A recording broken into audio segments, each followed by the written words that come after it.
friends and fellow cigar box guitar enthusiasts. Del Puckett here with yet another one of these little mini genuine Cuban boxes here. I love building these things here. They are so fun, so fun. Oh my gosh. So these are 23-inch scale. And I got the skinny strings on here. And here's an interesting thing that I think you might be curious to know here. So the string gauges are 26, and then 17, and then 13. So reverse is 13, 17, 26, and the 26 is wound. Now I do have it tuned E, but here's the kicker, guys. B, B.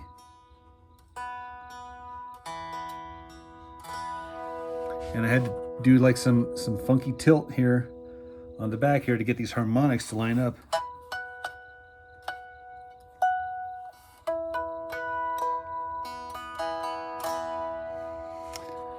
A couple of things to note with this instrument here.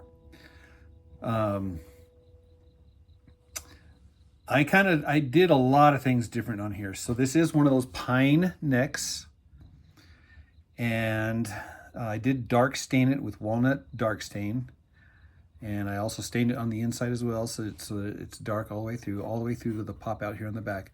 I do have just an eyelet here with this twine for the strap.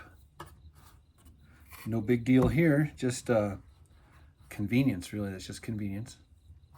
And those are just the little eyelets there on the top and the bottom. And of course I do the eyelets here. And now this here is a piece of wire. It's a real thick, heavy gauge piece of wire that I salvaged from my cattle panel outside here. These are the Giddy tuners. And I went with the black Giddy tuners.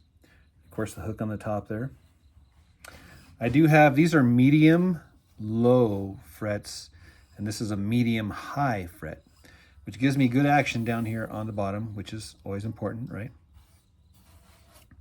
Hand carved saddle, and this is kind of a medium action. It's not so low. It's just it feels really good. It does feel real good. These are the small Heelys, and I did opt to glue another piece here just because having it so thin out the back, because after I cut for the back angle, this is just a one piece right here, and it's just a little too thin, I thought, you know. So I do have some that still have that thin on the back side, and it's still good. I'm not worried about it, but I just like the bulkier.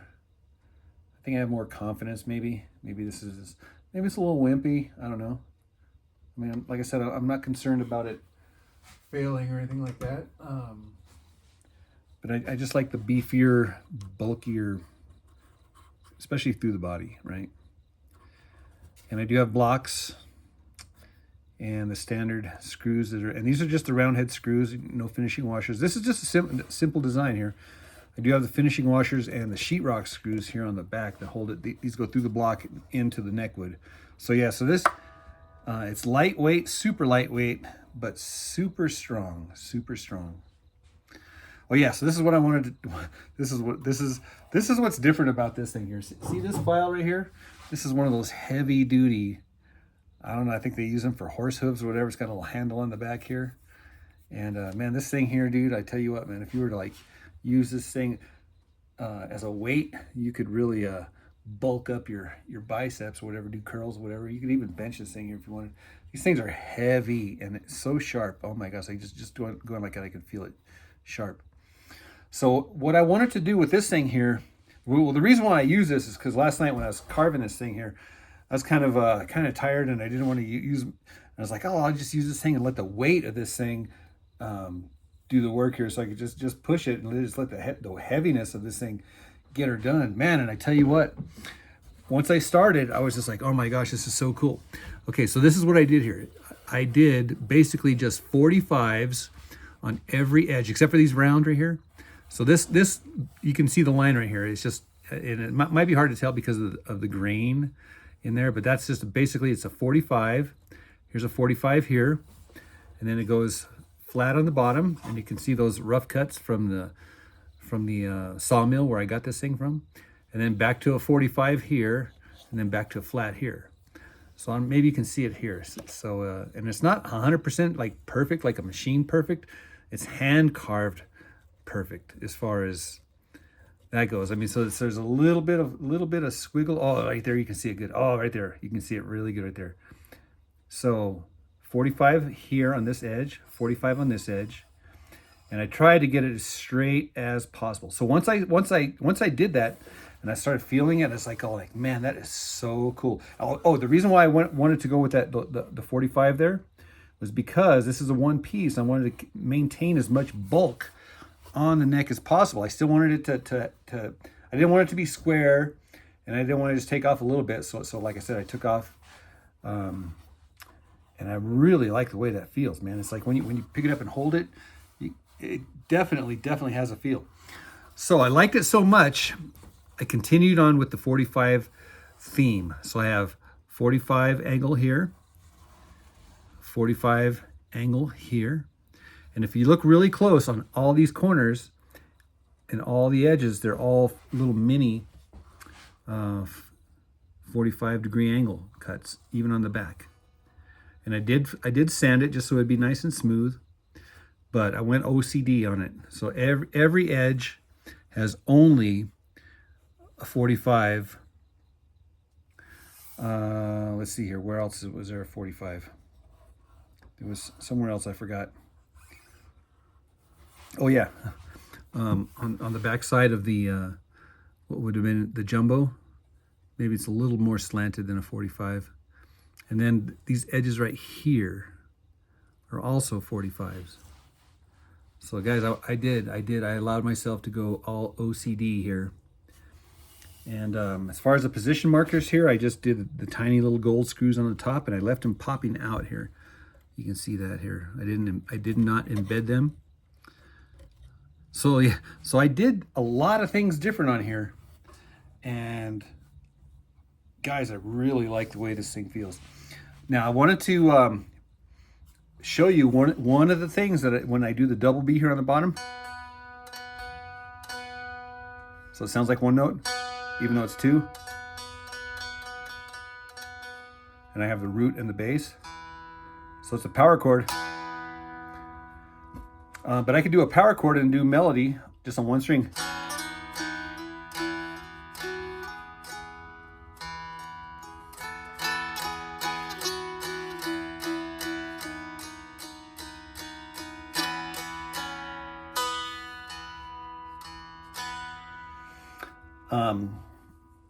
And that's cool. And you can do it on either string. You can do it on the middle string as well if you like. It'll sound exactly the same.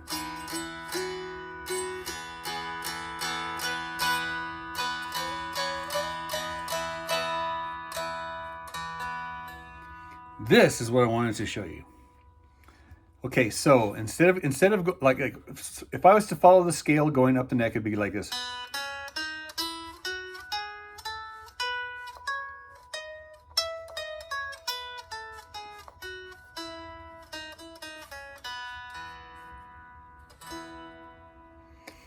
So the notes that are right together, like these two here, I'm going to take the second note here and then put it on the next string down, right? Because it's the same, right? And let them all ring. This is the way it sounds. Isn't that cool? Now up here, these two, instead of doing it here, I'm going to go. Listen to those chords. Oh my gosh.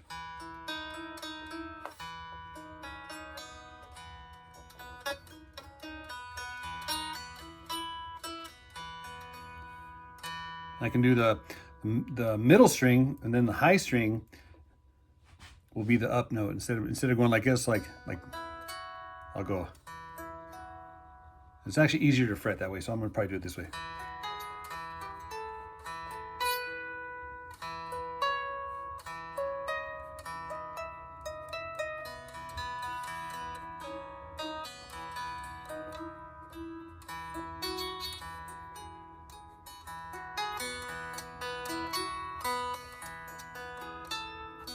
And I always do pull-offs, incorporate them as much as possible. and hammers.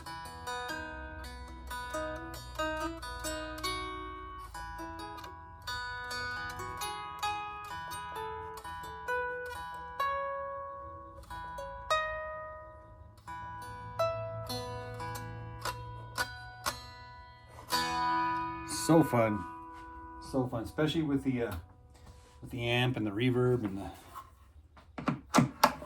big sound.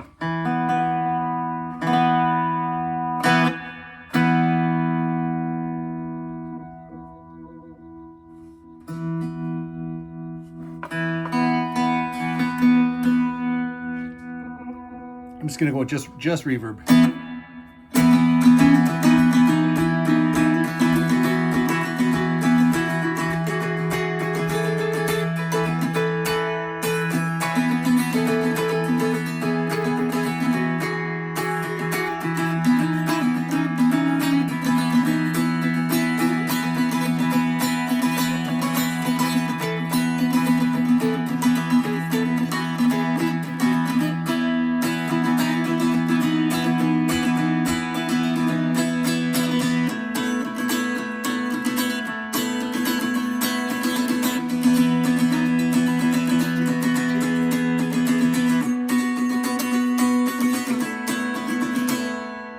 Of course, your classic turnaround will always work.